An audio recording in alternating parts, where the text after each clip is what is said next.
The level to which he was able to refute the arguments and to present the arguments.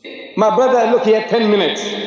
He had more than enough time to read that little chapter of Ezekiel. I said, I dare anybody to read it to his congregation.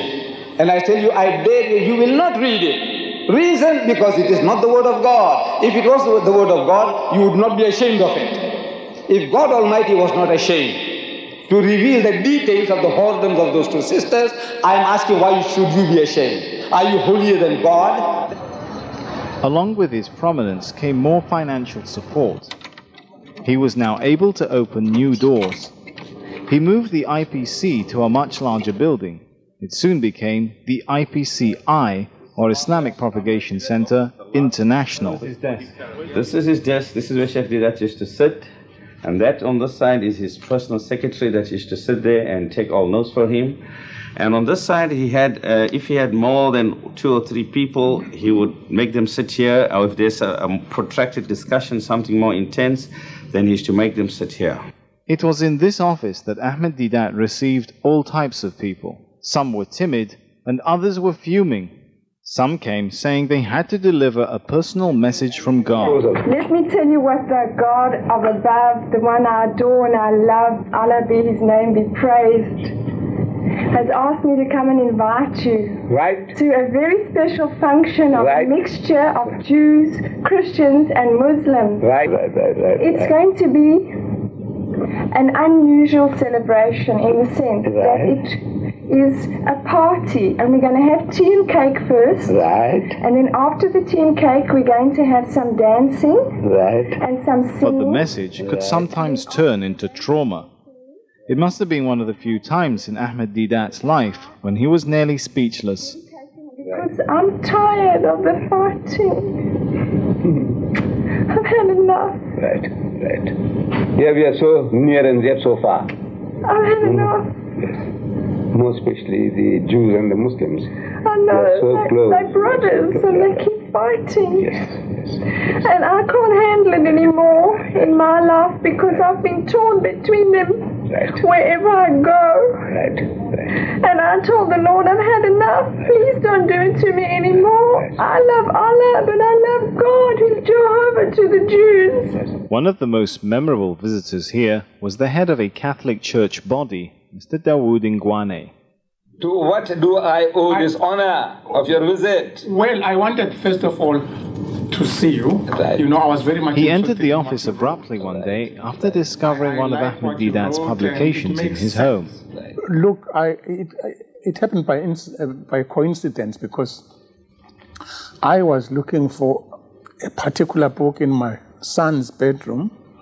There's a pile of old books in my son's bedroom.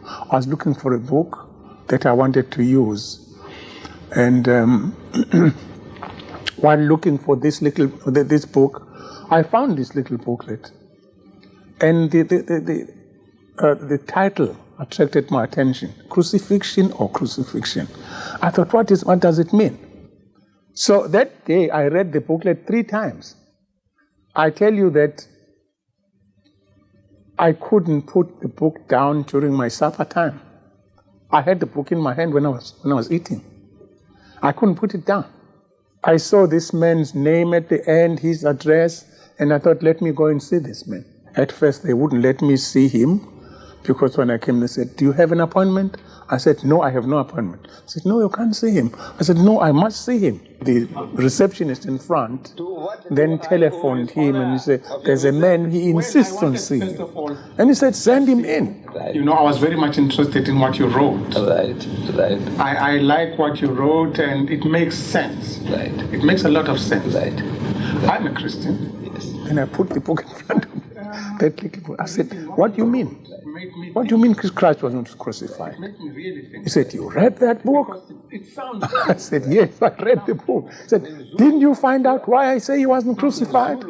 I said, I don't believe you. But then if Jesus said, I'm going to die and rise, even though they did not see him, then how can we say it did not happen? So now, we say, we have to find out, what did he mean?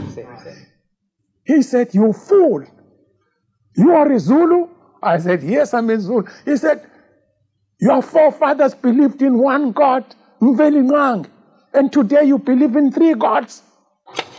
That day, Mr. Ngwane's world was turned upside down. In the following year, the words replayed in his mind as he carried on with his Christian life. But a seed had been planted, and he found himself back in Ahmed Deedat's office again and again. Back and forth, and he would give me literature. I would read the literature and come back with questions.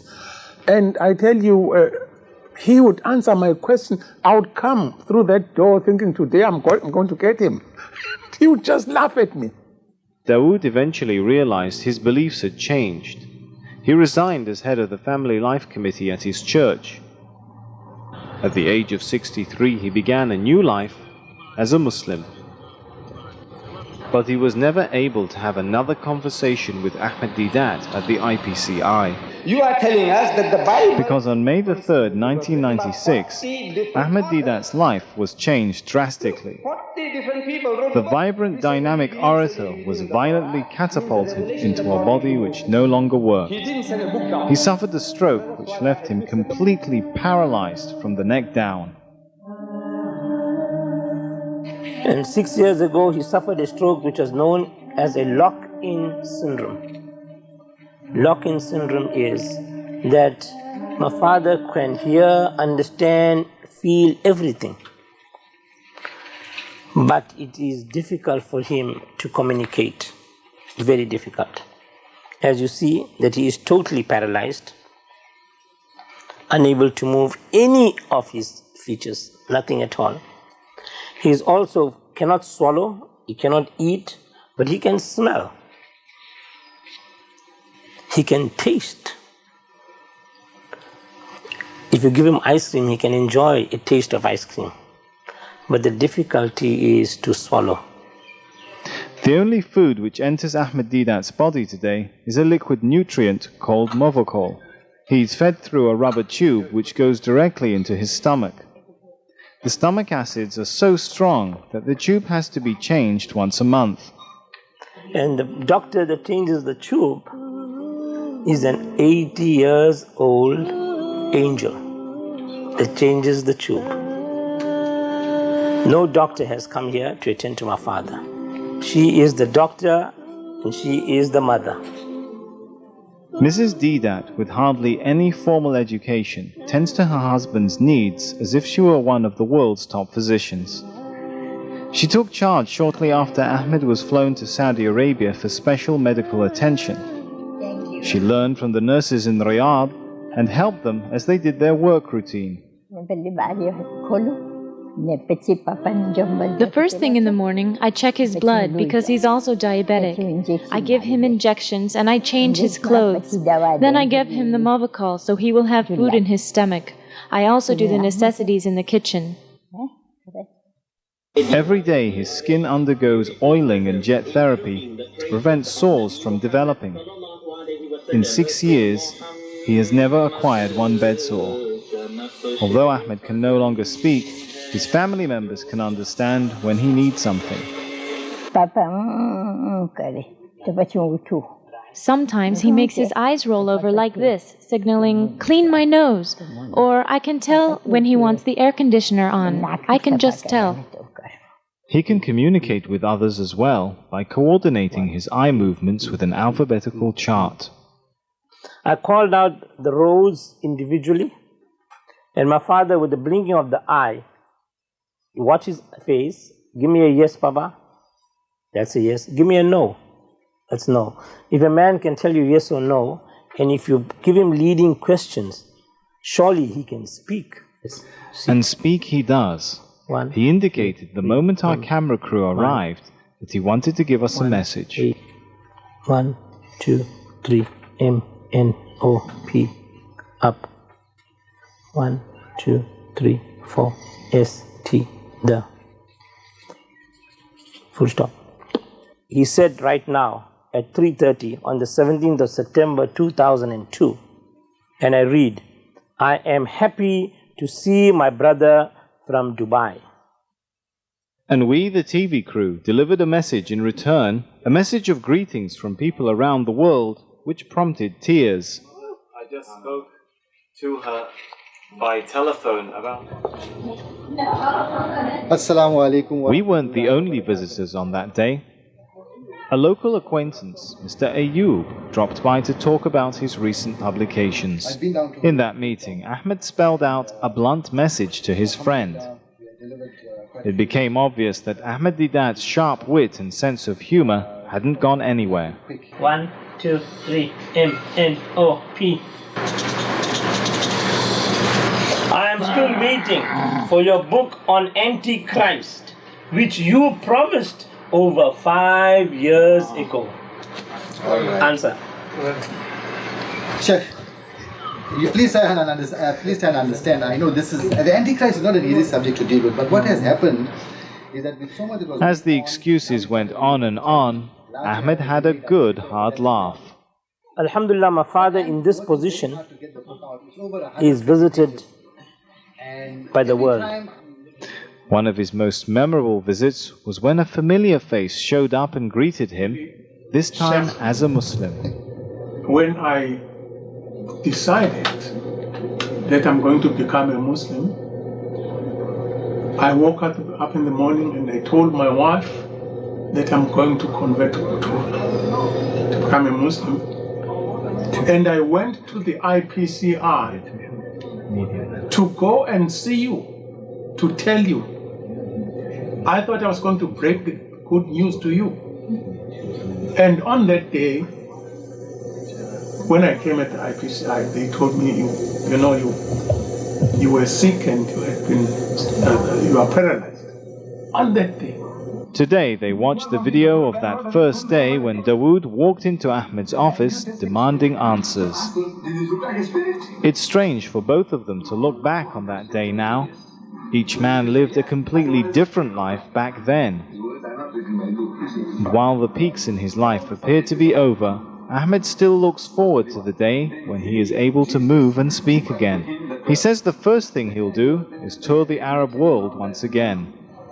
In the meantime, his legacy is already moving in the lives of others. How you got him? I can't get him. And the IPCI is busy keeping pace with public requests.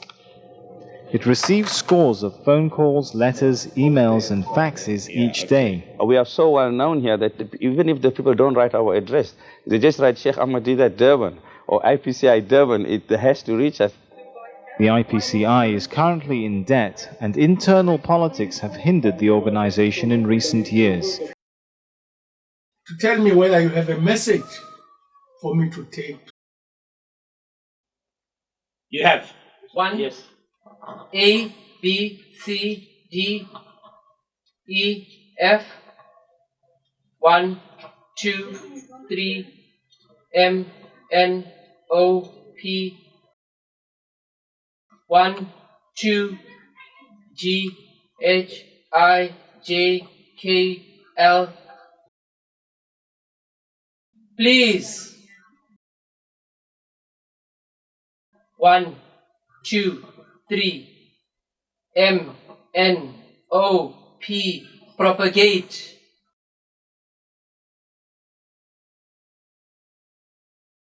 1, A, B, C, D, E, F. 1, 2, 3, M, N, O. That's it. The message is, my dear Muslim brothers and sisters, please propagate for Islam. That's the message. Please propagate for Islam. Please propagate for Islam. Bismillahir-Rahmanir-Rahim. In the name of Allah, most gracious, most merciful. Yasin. Yasin. For fuller explanation of its meanings, please consult Abdullah Yusuf Ali's translation and commentary. Wal-Qur'anil Hakim. By the Quran full of wisdom إنك لمن المرسلين. Thou art indeed one of the messengers. على صراط مستقيم. On a straight way. تنزيل العزيز الرحيم. It is a revelation sent down by Him, the exalted in might, most merciful. لتنذر قوما ما أنذر آباؤهم فهم غافلون. In order that thou mayest admonish a people whose fathers had received no admonition, and who therefore remain heedless of the signs of Allah. لقد حق القول على أكثرهم فهم لا يؤمنون. The word is proved true against the greater part of them, for they do not believe. إنا جعلنا في أعناقهم أغلالا فهي إلى الأذقان فهم مقمحون. We have put yokes round their necks, right up to their chins, so that their heads are forced up and they cannot see. He walked with a grace that belied his size, this powerful man with a glint in his eyes. In the ring, a study of purpose and skill, a triumph of talent and training and will. A master of arts in the art of defense, a master of building a spell of suspense. Outside of the ring, away from the crowd, a soft-spoken man, part humble, part proud. The boasts and the threats were part of a plan to psych the opponent, not part of the man. The man had the fears that accompany all who go into battle and know they may fall. Yes, fear was the enemy each time to face, and fear the opponent he kept in his place. His courage was tested again and again by those who were deemed to be men amongst men. The worthy opponents who fought toe to toe, who gave not an inch as they'd trade, blow for blow. He met them, he fought them, and then he'd collect that treasure of treasures, the gift of respect. The word and the deed soon became intertwined, the mouth and the fist, the body and the mind, the legend and fact, the image, the truth, the wisdom of age and the sparkle of youth were spread on a canvas for all to behold. The power of steel beneath the glitter of gold. Success, you see, was his constant companion, his friend. It seemed like good fortune was his without end, but even the greatest must face that grim day, the day the decisions stopped falling his way. Champion, the best of the best, found he too was vulnerable, just like the rest. But even when times were exceedingly rough, he never lost heart or cried out, "It's enough." And time came around, and time cleared his name, and time saw him gain even greater acclaim by doing what no other person had done. He fought for his heavyweight crown, and he won. And now, as we gather to praise and to cheer this man, we say for the world that has come to agree, thank Allah, thank God.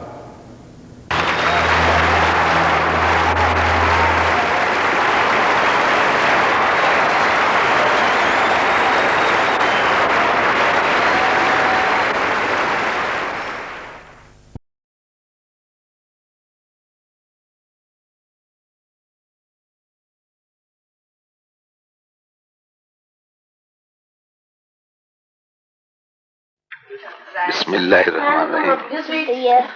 I was born in India, in a village, on the 1st of July, 1918. 1918 I was born. Immediately a few months later, that's almost immediately, in 1918, the war came to an end. On the 11th of November, at 11 o'clock, 1918, the war came to an end. So my birth was like a blessing, for the world. Then up to the age of 9, I hadn't seen my father, because before I was born, my father had gone to South Africa. I was a little boy. He left me as a little boy. So at the age of 9, he called me. He sent a ticket for me. So for the first time now, I'm going from the village to Bombay, the seaport. And for the first time in my life, I see the sea. And in August 1927, it took us almost 1 month from Bombay to Durban by ship. The ship stops at every place, loading, offloading, next port, loading, offloading. So in August 1927, I reached Durban, South Africa. And for the first time in my life, I started studying.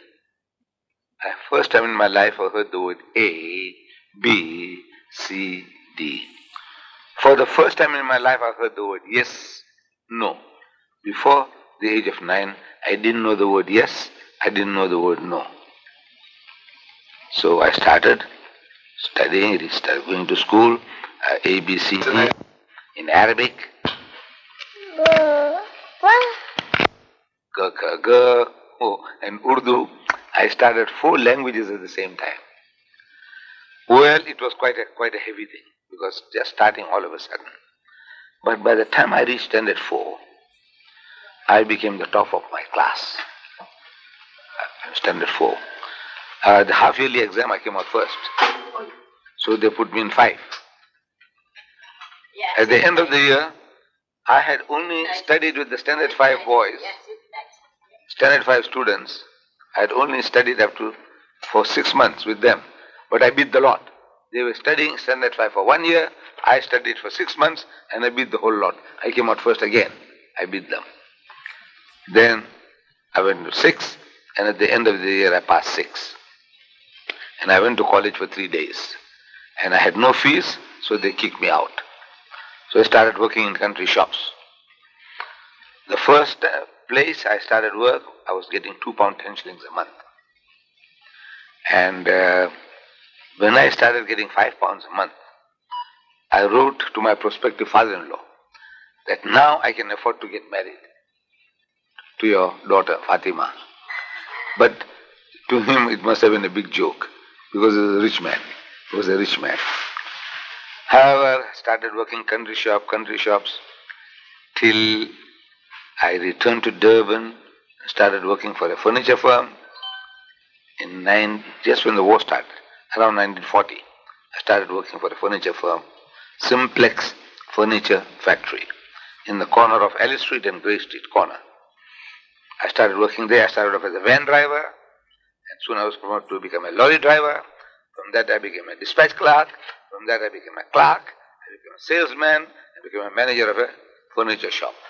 Then in 1949, me, my wife, and my 2 children, Ibrahim and daughter Ruqayya, we used to call her Gori, we started going to Pakistan.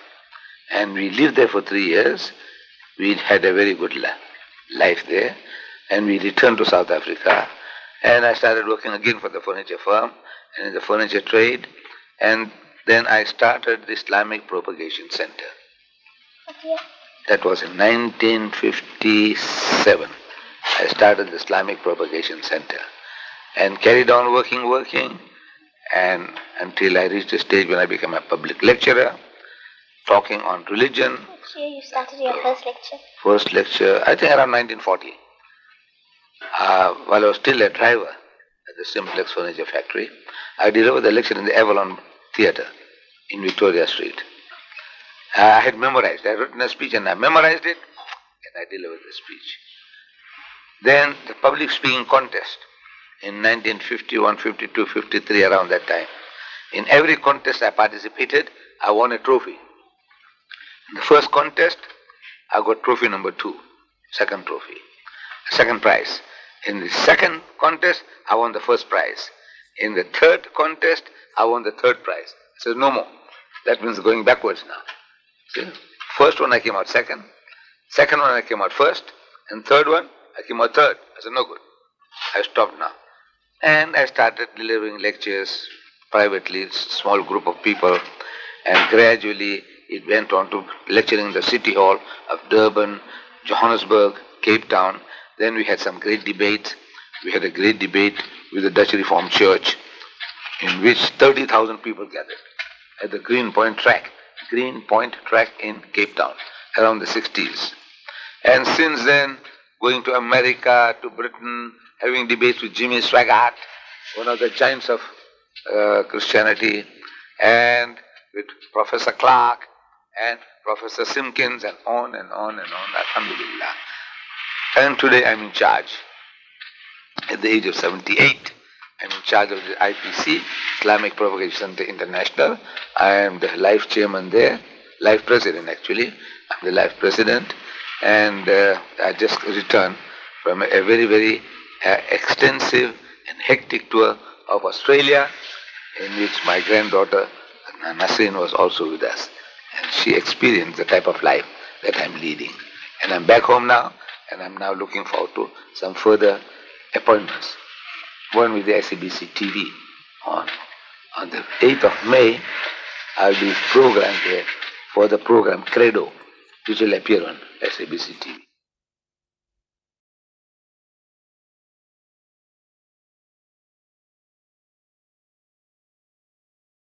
Here comes 1999. 1996, Deedat gets a stroke. 1996, Deedat gets a stroke. The telecoms, everything is still running perfect. In a few years down the line, in 1999, Deedat is removed by the trustees, not by the court, by the trustees. The trustees removed Deedat, not the court.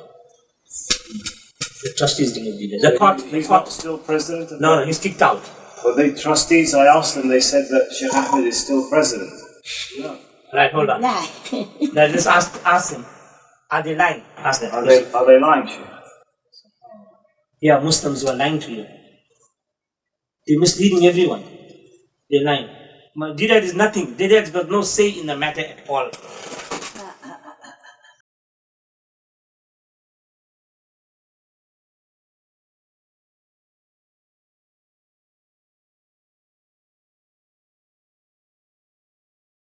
Our Nabi didn't have exemption, and the Quran, there's an ayah in the Quran. It says the believer should ask for no exemption from risk, from turmoil. Or the prophets of God, they went through it. If you are wanting to do Allah's work, there is no exemption. They said, no, Ya Bari Ta'ala, you know my intentions, I have no ulterior motives. So why are you giving this problem for me? No. Allah is telling you that He will test you. وَلَنَبْلُوَنَّكُمْ بِشَيْءٍ مِّنَ الْخَوْفِ. He says, most certainly He will test you of something of fear, وَالْجُوعِ and hunger, وَنَقْصٍ مِّنَ الْأَمْوَالِ and the loss of goods, وَالْأَنفُسِ and your life, وَالثَّمَرَاتِ and the fruits of your toil. You work, and you find at the end of it you don't get the fruits, what you expect. All these things Allah says, He will test you. And He says, give glad tidings to those who patiently persevere and who say when they're afflicted with calamity, Inna lillahi wa inna ilayhi rajiun. So verily to Allah we belong, and to Him is our return. So if everything goes, this is His, and He gives it and He takes it, I would be reconciled.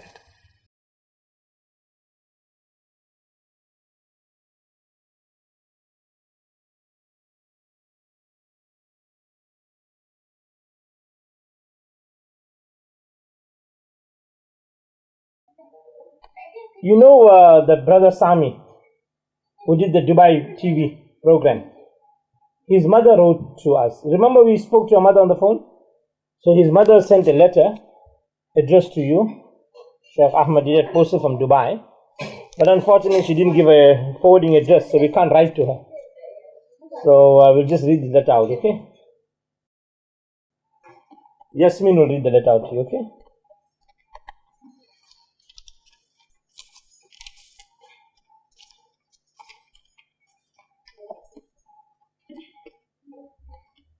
In the name of Allah, the Merciful, the Compassionate. Dear respected brother Sheikh Ahmed, Deedat and family. Assalamu alaikum. I trust this finds you all in the best of health and high iman. It was the greatest pleasure to receive a telephone call from you in the person of your son Yusuf. I can honestly say I never dreamt I would have the honor of speaking directly with your most noble family. Over the years, I've been so enthralled by your distinguished work through the medium of video that has given me and so many others such inspiration as well as a means of assistance in our dealings with non-Muslims in the society in which we live in the UK. Words cannot express the value of your contribution to Islam, which will stand for all time, inshallah. As I mentioned over the phone, our entire family have felt such a close affinity to you, Sheikh Deedat. You have been and always will be our mentor, guide and hero. We used to watch the tapes together with my late husband. Allah have mercy upon him. And he would jump for joy during the debates as if he felt he was part of it too. Often we would invite English non-Muslims to watch with us, and many were impressed with the truth of your message. It is impossible to estimate how many souls have come to find the reality of Christianity through your work. Only Allah knows. May He bestow upon you limitless reward and blessings. You cannot imagine. You cannot imagine my delight when my son Sami told me he was going to meet with you and film a documentary as a tribute to your life and works. When I saw the film for the first time last week, I was brought to tears by the example of your courage and strength and the true nobility and character of your honorable and endearing wife. May Allah keep her safe for you all. It is now my great hope that I will have the opportunity to visit you in Durban in the not too distant future, inshallah. Until that is realized, I leave with you the most sincere good wishes for a peaceful and prosperous Ramadan to you and your noble wife and children. May Allah bestow His infinite bounties upon you. Your sister in Islam, Dina Wallace. Jazakallah. Jazakallah.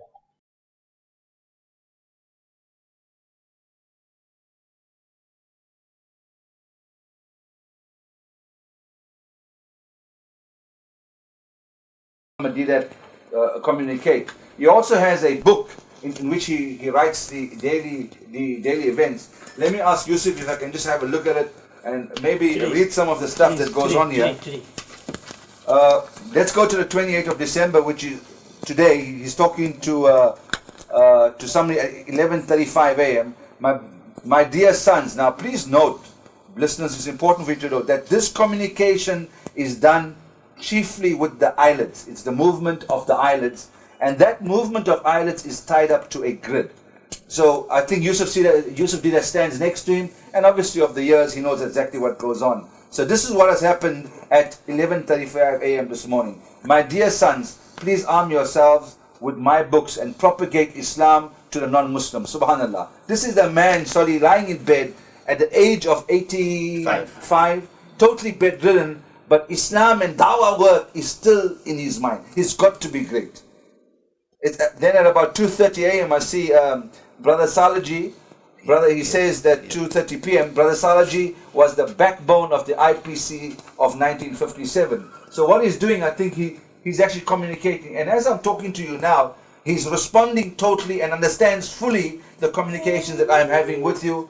And at the moment he's being emotionally moved by what goes on. And if I'm going to go on with this communication here, I'm going to break down with him. But let me go on, because I seem to be a little bit more braver now.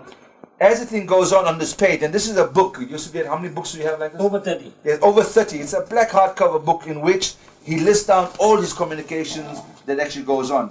He then says, my dear sister, who is your dear father? Obviously he's talking to somebody. Then he says, dear brothers, please come and tell me if you agree with the answer on the tape, what is the purpose of Hajj? So obviously there's a tape on the purpose of Hajj, and the brothers or sisters that come to see him, he still communicates with him. Now this has to be amazing, this is absolutely historic. I can go on and talk to you the whole day, this book. Let me go, because I think this is absolutely amazing. Let me get a date for you. On the 23rd of October 2003, he now talks, dear Mr. Bulbulia, where did you find Mr. Deedat? Tell Ma that the short man was Mr. Ibrahim Deedat from Durban. So Mr.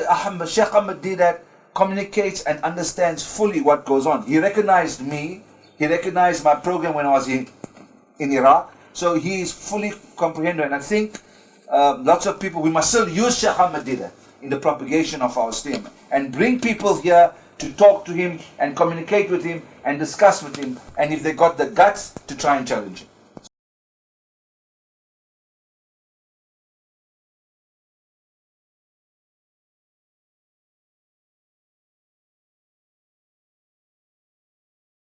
You have touched the hearts of our listeners, both young and old. Sometimes you made us laugh, and sometimes you made us cry, but your message was always clear: do dawah. Although you will not be on the air, you will still be on the lips of all those who listened to your lectures during the past 2 months. Some say you are too hard in your method, but ask those who came in from darkness into the light of Islam. You were armed with a pen, yet you took the world by storm.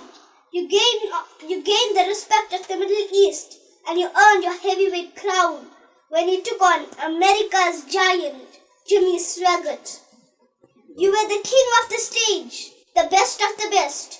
And then Allah subhanahu wa ta'ala said, enough, Mr. Deedat, you have done your best. Now as you rest, your videos and books speak for you. We salute you, Sheikh Deedat. We honor you, Sheikh Deedat. We love you, Sheikh Deedat. Jazakallah. MashaAllah, MashaAllah, MashaAllah.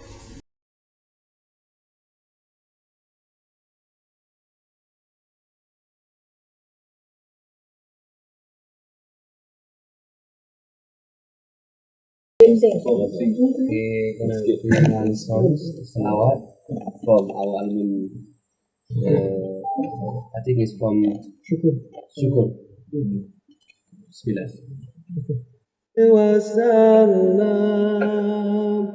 صلى الله على محمد صلى الله عليه وسلم صلى الله على محمد صلى الله عليه وسلم صلى الله على محمد صلى الله عليه وسلم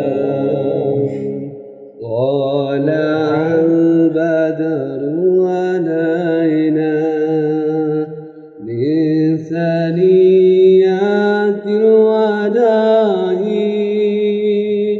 أوجب الشكر علينا يا لعالي الإلهي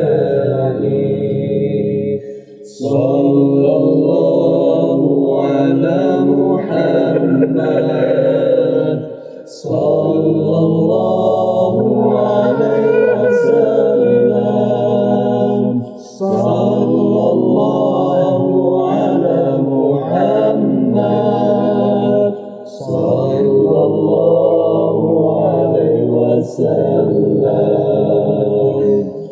أيها مبعوث فينا جئت بالأمر الطائب أنت وصولنا جميعا يا مجمل الطباع